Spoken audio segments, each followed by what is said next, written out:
여러분, 우리가 예수님을 믿고 가는 길이 편합니까? 예수님을 따라 살아가니까 인생의 짐이 가벼워진 것을 느낍니까? 오늘 저는 예배를 준비하면서 처음 찬송과 두 번째 찬송은 정말 우리 한국인이 일본 치하에 가장 암담했을 때 불려진 찬송입니다. 두 번째 찬송은 1935년도에 불러졌으니까 정말 그 어둠이 정말 깜깜해서 아무것도 보이지 않을 때 불러진 찬송입니다. 전 찬송을 부를 때마다 어떤 뜻으로 어떤 마음으로 불렀는가 하는 것들을 한번 생각해 보면요, 그냥 가슴이 이렇게 미어진 걸 느낍니다. 나라의 미래가 보이지 않고 조선인으로 산다는 것이 이제는 부끄러움이 되고 이름마저 뺏긴 그 자기 땅에서도 자기 것이라고 얘기하지 못하는 이들에게 불려졌던 찬송입니다. 다시 한번 그 뜻을 생각하면서 부르면 좋겠어요. 여러분이 1535년도에 여러분의 이름도 다 뺏기고 말도 뺏겼는데 교회에서만큼은 한국말로 찬송을 불렀습니다. 예수 앞에 나오면 제가 1절을 먼저 불러보고요, 2절, 3절 우리 한번 같이 부르면 좋겠는데요, 정말 우리가 그런 간절함, 정말 제가 그때 교회에 모였을 그 희망이 없는 민족들에게 이 찬송가를 부르면서 예수님으로 얼마만큼 위로를 받았겠는가 생각이 들면요, 이 찬송가 맨 마음으로 부를 수가 없어요. 맨 마음으로. 사실 3절을 부르고 싶은데 1절을 부르고요, 2절, 3절 우리 한번 같이 부르죠. 1절.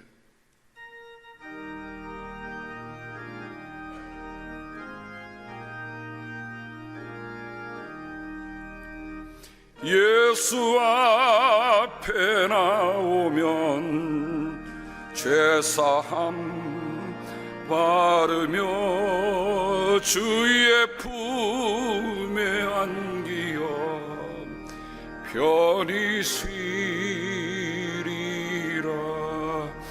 우리 주만 믿으면 모두 구원 얻으며 영생 복락 멸류관 확실히 받겠니. 2절.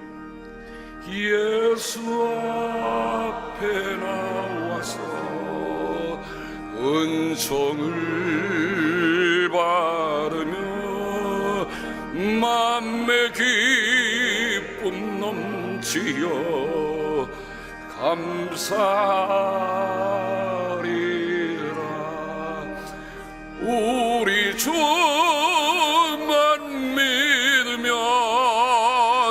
모두 구원 얻으며 영생 복락 멸류관 확실히 예수 앞에 설 때에 예수 앞에 설 흰 옷을 입으며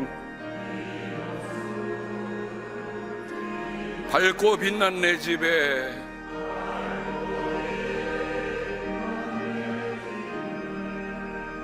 길이 쌓이라. 우리 주만 믿으면 모두 구원 얻으며 영생 복락 멸류관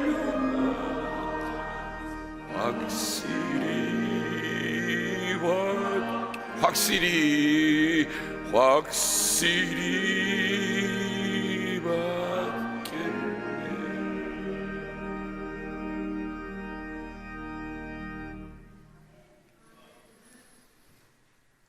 1935년에 우리가 그때 불렀던 그 찬송의 그 자리에 우리가 함께 서서 불러봤습니다.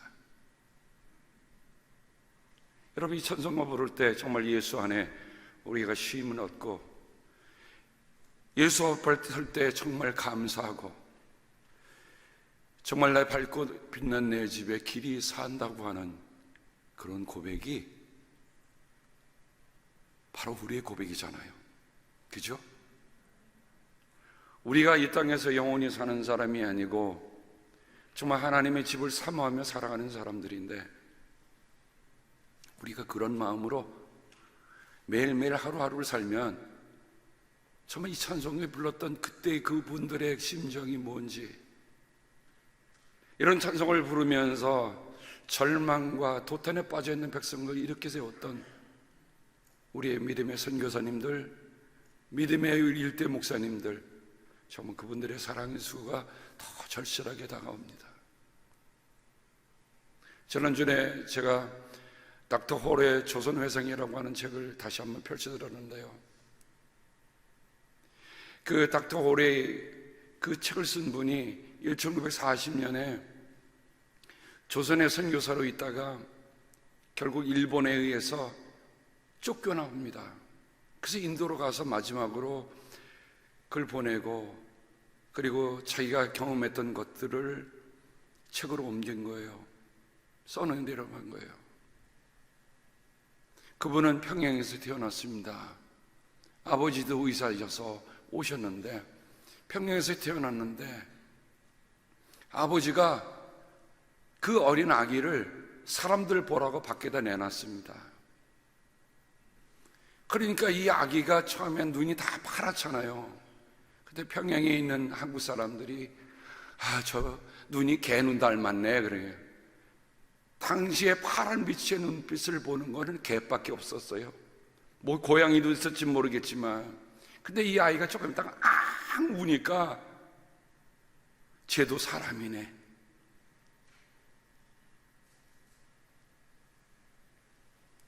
오늘 여러분과 함께 말씀을 나누면서 제가 한 선교사님의 이야기를 잠시 무비 클립으로 보고 오늘 말씀을 나누겠습니다. 서서평 선교사님의 이야기입니다. 보시죠.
이분의 선교 기록이 영화로 지난 4월 달에 한국에서 상영이 되었습니다. 언제 여기에 들어올지 모르겠지만 만일 가능하면 제가 이번에 한국에 나가서 몽골 선교 갔다 오는 길에 제가 DVD를 구할 수 있으면 가져와서 우리 성도님들과 함께 보면 좋겠습니다.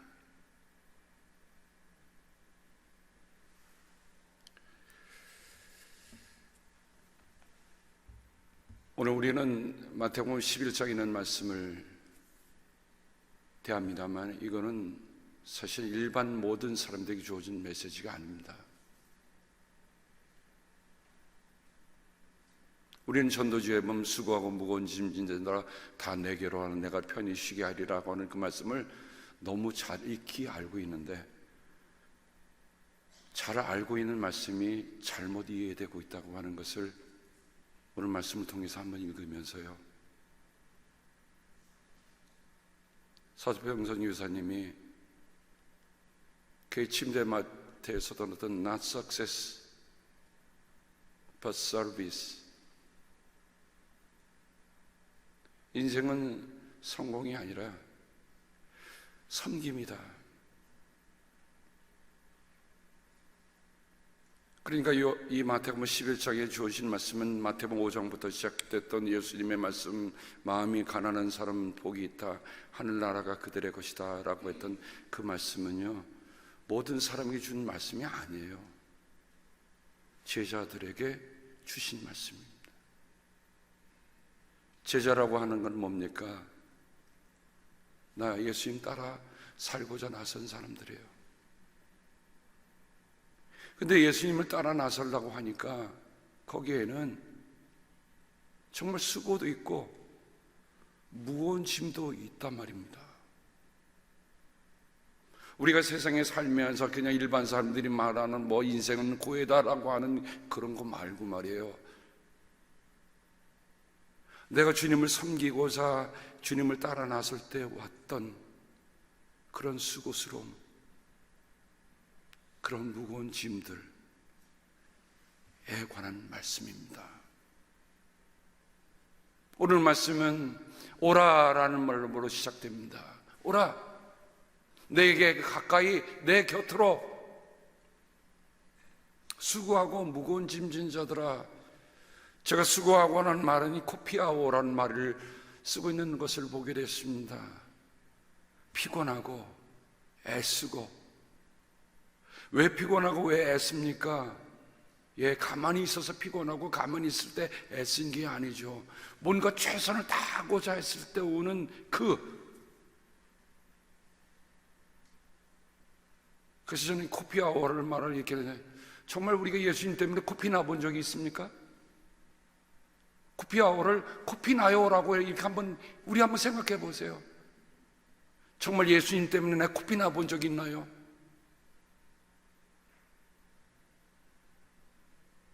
이 수고란 말에는 제자들에게는 각별한 의미를 지니고 있는 말입니다. 왜냐하면 예수님께서 첫 제자를 부르실 때 주님께서 그들의 배를 빌려 타고 말씀을 전한 다음에 얘들아 뭘 좀 잡았느냐?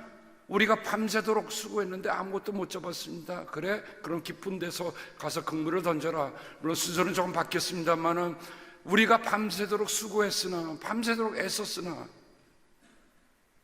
그게 같은 수고라는 말입니다. 예수님께서 깊은 데로 가서 그물을 던졌을 때 주님의 말씀에 순종하여 선생님이 그렇게 말씀하시니까 우리가 순종해 그물을 던지겠습니다. 그물이 찢어질 정도로 고기가 많이 잡혔습니다.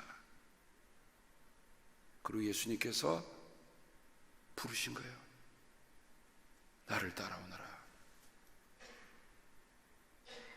내가 너희를 사람 낚는 어부가 되게 하겠다. 무거운 짐진 자라는 말은 성경에 신약성경에 딱 2번밖에 나오지 않는 단어입니다. 이 말에 보면 결국 이 무거운 짐이라고 하는 건 다른 게 아니에요. 하나님의 말씀을 따라 살려고 할 때 지는 짐이에요.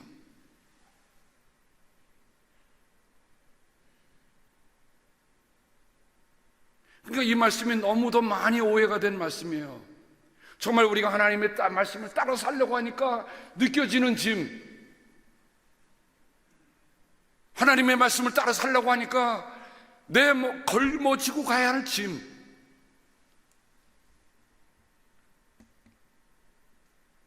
저는 서서평선 교사님 한 번도 만나본 일이 없는 사람입니다. 그렇죠? 제가 태어나기도 전에 벌써 세상을 떠났지만, 근데 그분의 개인적인 삶을 보면요, 아빠가 없어요.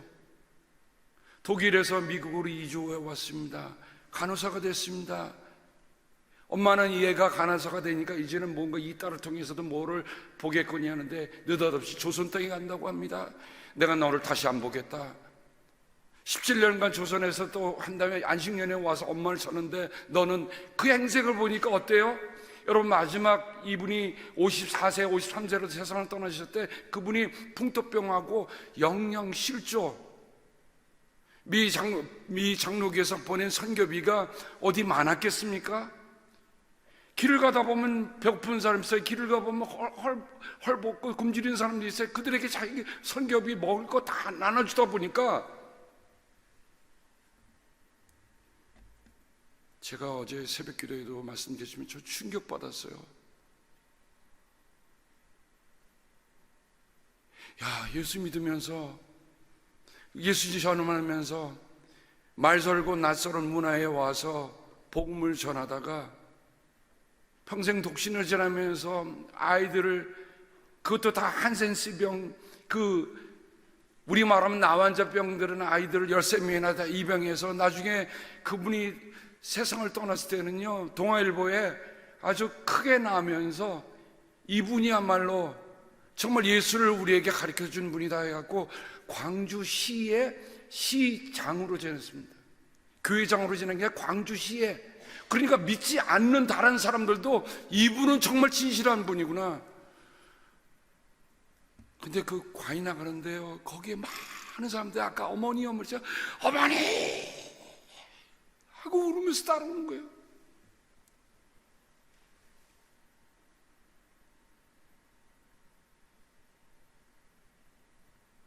자신이 배가 안 고팠겠어요?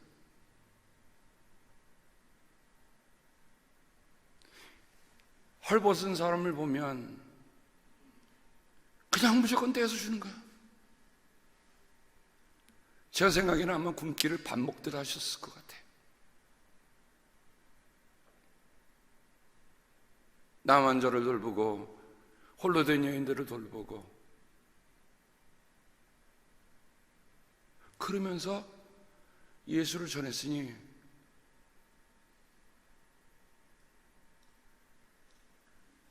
정말 예수님이 자기 삶 속에 다가와서 자기도 정말 아버지가 누군지 모르게 태어난, 그러나 그 인생 속에서 예수님을 만나고 나서 내가 조선에 이런 곳에 의료 선교사가 필요하다는 걸 듣고 바로 지원해서 왔던 이분, 사전 무슨 지식이 있었겠습니까?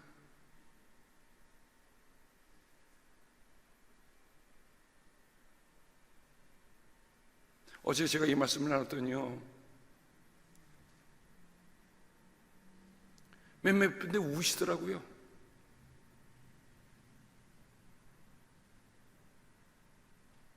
저도 울었어요. 주님, 나는 주님 때문에 배고파 본 적이 없네요. 난 주님 때문에 헐벗어 본 적이 없네요. 난 주님 때문에 길거리에 쫓겨나본 적도 없네요. 난 주님 때문에 귀신이라는 소리를 들어본 적도 없네요. 우리 너무요, 정말 믿음을 너무 호사스럽게 하는 거 아닙니까?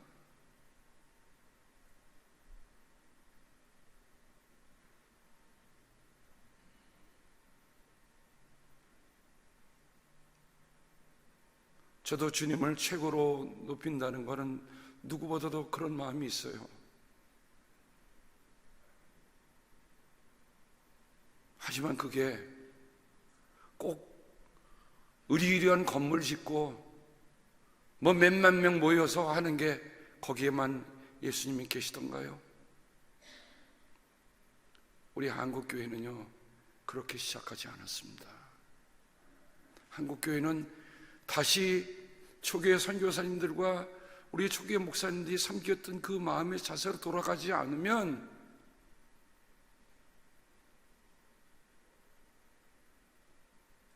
있는 건 반뚝 잘라서 배고픈 사람에 나눠줄 수 있어야 돼요.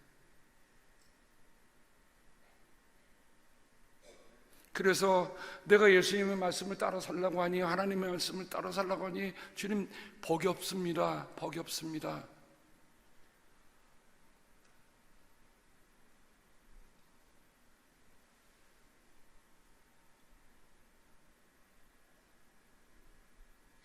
외람되지만 여러분에게 제가 선교비 하루에 $1씩만 절약해서 선교비 합시다 라는 말씀을 드린 적이 있죠. 지금도 우리 주부에 나갑니다. 복이 없습니까? 내가 잘 먹고 살아온 좀 벌금으로 내세요. 그러면 내가 잘 입고 잘 지내는 벌금으로, 내가 미국에 와 사는 벌금으로 하루에 $1씩 내세요. 그리고 그거는 다 그리스도를 필요로 하는 이들에게, 아직 그리스도를 모르는 이들에게 우리가 다 전할 수 있기를 바랍니다. 오라, 내게로 가까이 와라. 내 수고와 내 무거운 짐을 내가 안다고 하시는 주님의 말씀이에요. 주님이 제자들에게 하는 말씀이에요. 그러니까 우리가 그런 것을, 그런 수고와 그런 무거운 짐을 안 해본 사람은요 이 많은 뜻을 몰라요. 알 수가 없어요. 그렇게 얄팍하게 하나님의 말씀을 대하려면 차라리 그만두는 게 낫죠.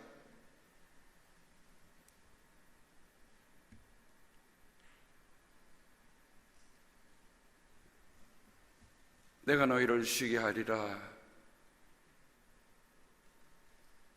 바울의 편지를 보면 바울이 당신은 나에게 생기를 불어넣어주는 사람입니다. 특별히 빌레몬에게 얘기하고 있습니다. 오네시모를 부탁하면서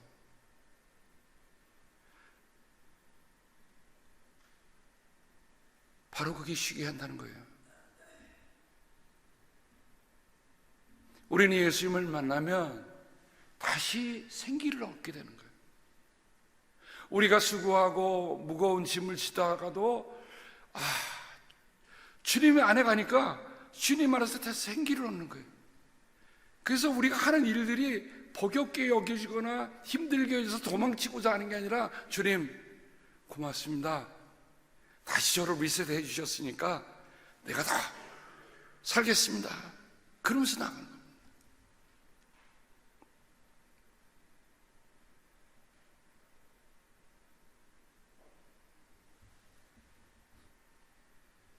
서서평 선교사님이 세상을 떠나면서 자기를 의학 연구용으로 기증하잖아요. 그 영화의 마지막 장면에 보면 흰 수의를 다 덮이고 저를 가는데, 그 영화를 맡은 분이 윤안나, 한국말로 이름을 아주 붙여놨어요. 독일 분입니다. 독일에서 영화를 전공하는 분인데, 이분이 한국에 와서 영화를 배우다가 캐스팅이 돼서 그 영화의 주인공이 됐습니다. 정말 독일 사람이에요. 정말 이쁘장해요. 한국말도요 어쩌면 그렇게 잘해요. 제일 발음하기 힘든 게 뭡니까? 그랬더니 쌍시옷 발음이래요. 쌀 그래야 되는데 저기 영남에 사시는 분들 살 이것밖에 안 되더래요. 그래서 연습을 해갖고 지금 어디 삽니까? 그러니까 쌍문동 살아요 그러더라고요.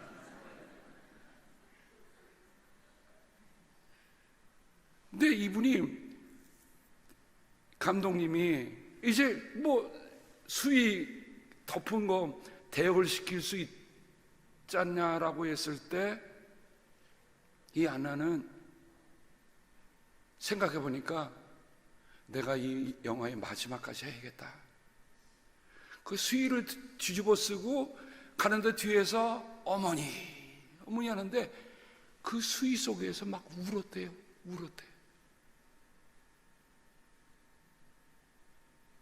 비록 자신이 그런 삶을 살지 않았지만 그 서서평 선교 여사님이 살아가는 그 삶을 자기가 생각하면서 연기를 하다 보니까 자기도 모르게 그냥 그 마지막 순간에 막 눈물이 쏟아지다는 거예요.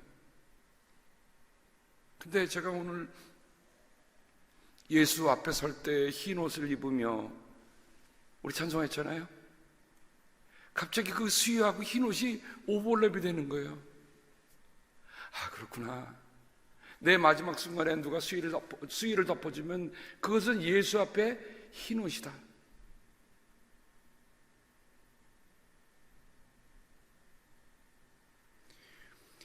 예수 앞에 설 때에 흰 옷을 입으며 밝고 빛난 내 집에 길이 살리라.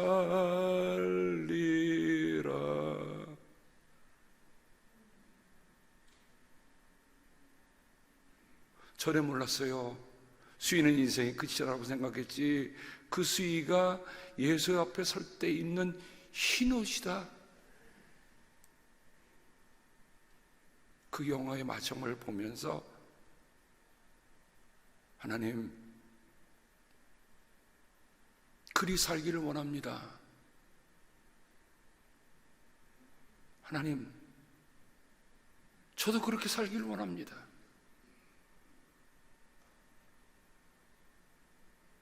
제가 60년 동안 주님의 은혜로 지금까지 살아왔는데, 하나님의 은혜는요, 내가 너무 조금밖에 아는 게 없어. 가면 갈수록 바울이 왜 하나님의 은혜로다라고 했던 말이 점점 더 실감이 나는 거예요.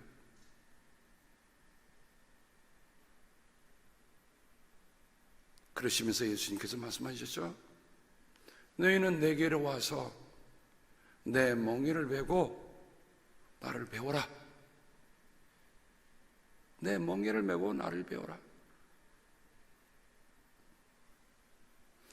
이스라엘의 멍에는 꼭 한 결이, 그러니까 두 마리의 소가 함께 멍에를 매도록 되어 있습니다. 그 말은 뭡니까? 정말 내 인생의 진정한 동반자가, 내 인생의 진정한 동행자가, 내 인생의 진정한 파트너가 예수님이신가? 제자들의 삶은요, 예수님과 함께 멍에를 지고 가는 거예요. 내 힘으로 가는 것도 아니요, 내 어떤 곳으로 가는 게 아니에요. 그분과 함께 지고 가는 십자가예요. 그분과 함께 지고 가는 멍에예요.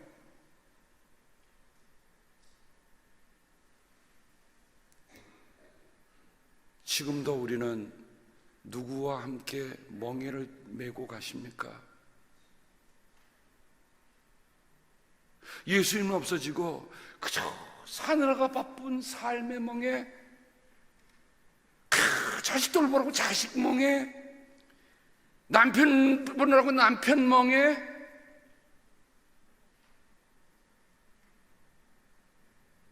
건강 멍에, 이런 거에 허덕이다가 진정 우리가 무슨 멍에를 메고 가는가, 누구와 멍에를 메고 가는가 놓치고 살고 있단 말입니다.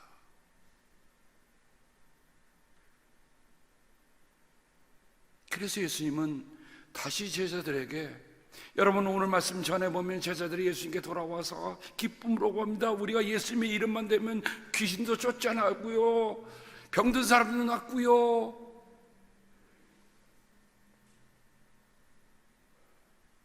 그들이 누구와 같습니까? 예수님과 같아요. 예수님과.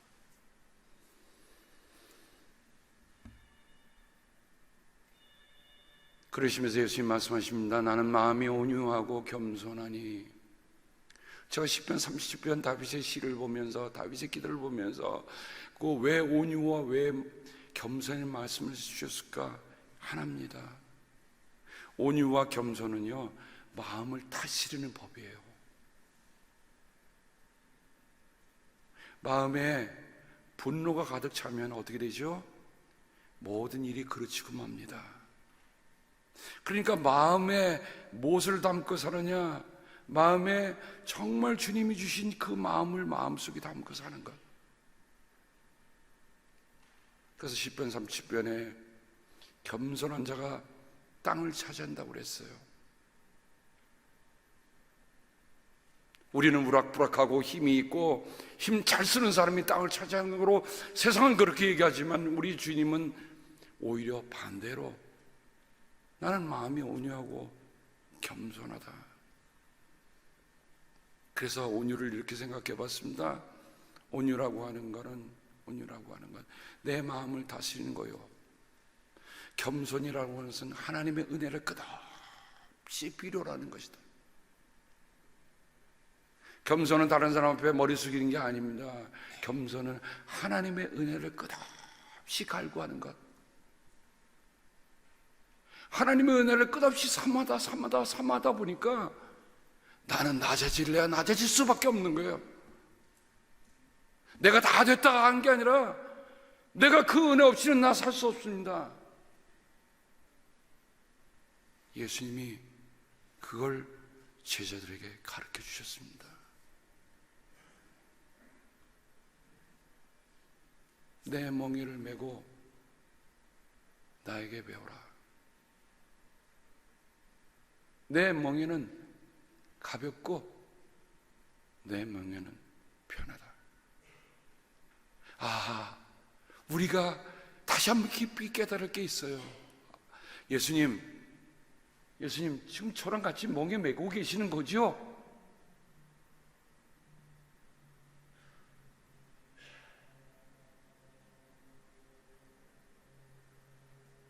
지금 나와 같이 가는 분이 누군가? 내 멍에를 같이 지고 가는 분이 누군가?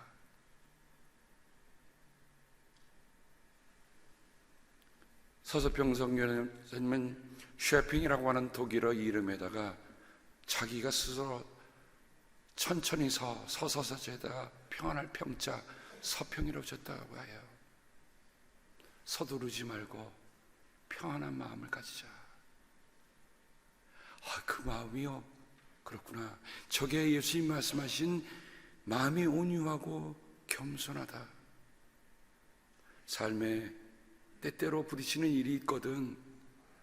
여러분, 우리가 다른 일을 볼 필요 없어요. 주님, 저랑 지금 멍에 같이 지고 계시는 거죠? 이거 물어보세요. 함께 멍에를 맨손은 결코 달리는 법이 없습니다. 묵묵하게 두벅 서서히. 만약 멍에를 맨 다른 한 소가 날뛰기 시작하면 그 밭을 어떻게 갈 수 있겠어요? 그런데 함께 멍에를 주신 주님이 우리에게 서서히 평안하게 그 길을 지금 가고 계세요. 그러니까 내 보조를 그분이 갖고 있는 보조에 맞추기만 하면 돼요.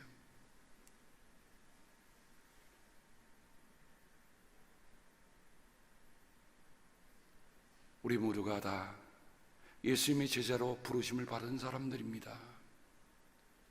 여러분, 믿음의 길을 들어섰다고 하는 건 제자로 부르심을 받았다는 거예요. 우리 주님의 온유함과 겸손함을 배우며 그분과 함께 지고 가는 멍에 벗으려고 생각하지 마세요. 벗는 순간은 하나밖에 없습니다. 마지막에 각을 떠서 받치는 것밖에 없죠. 내가 그분과 함께 지금 지고 있구나, 걸어가는 나인 것을 깊이 돌아보는 우리들이 되었으면 참 좋겠습니다. 기도합니다.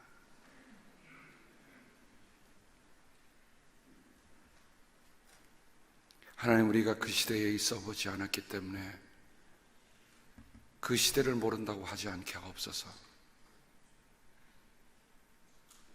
가장 힘들고 어려운 때에 예수님 때문에, 예수님의 사랑을 보여주며 예수님과 함께 멍에를 진 한 선교사님의 얘기가 진정한 그리스도의 제자의 길이 뭔가 하는 것들을 우리에게 깊이 전해줍니다.